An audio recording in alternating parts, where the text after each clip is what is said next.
Today we're going to be doing a beef roast and a coffee rub. So what I've got here is roughly a 3-pound top roasted beef.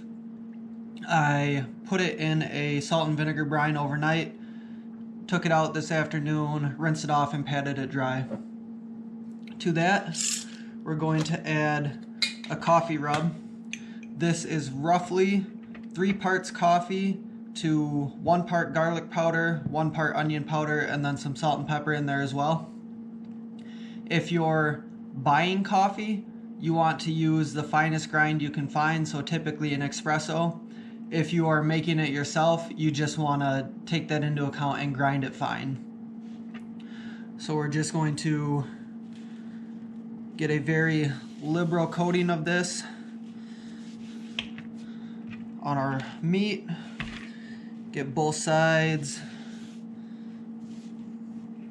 all of the sides.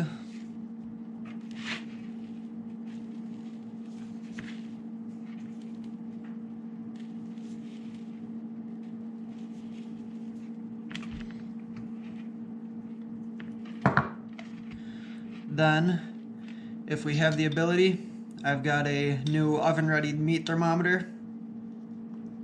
Gonna put this right on the inside there.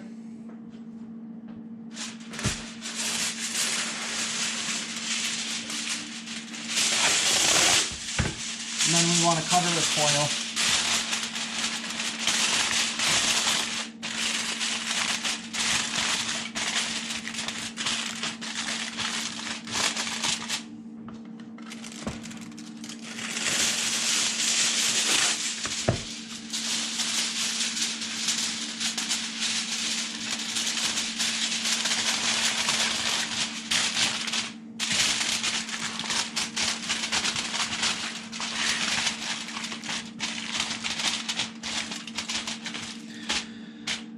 We're gonna get this in an oven preheated to 250.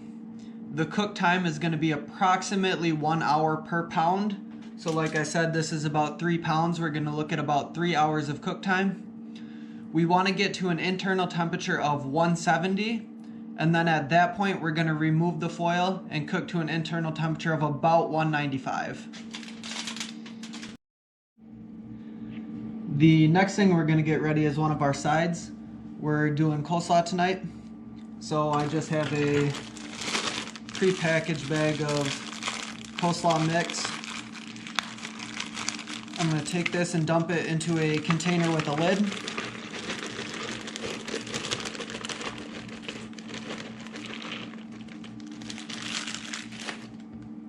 Put that off to the side for a second, and then for our sauce, we're going to use half a cup of mayo,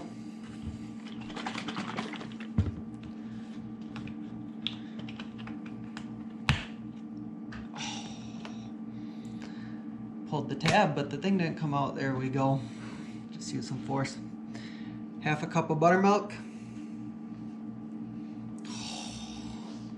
The lid is stopping it from coming out. There we go.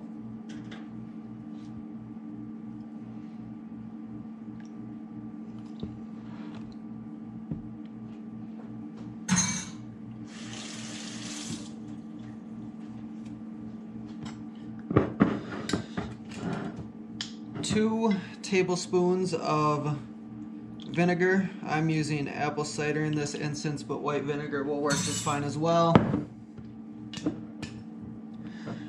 And then I'm going to add this.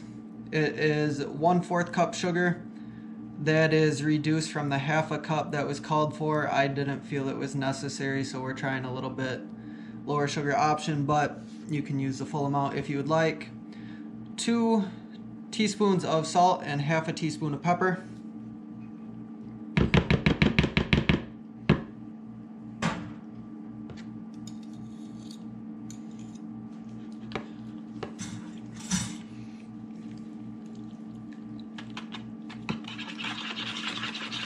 This is all going to get whisked together.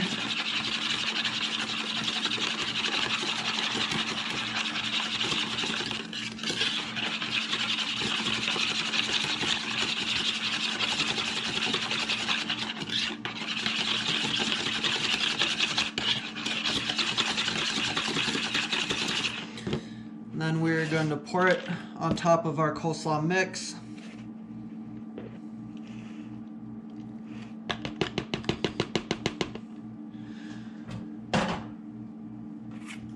For a minimum, we want this to rest for half an hour. We're going to shake it up and give it a little mix occasionally. But something like this, the longer you let it sit, the better it's going to be. So minimum half an hour. You can really go a day or two ahead of time if you wanted to work that far ahead, but we don't plan like that here. The last thing we're going to do is pull it out, let it rest for a little bit, slice it up nice and thin, and then we're going to serve it with our coleslaw and a side of cornbread, and we're ready to go. And there you have it.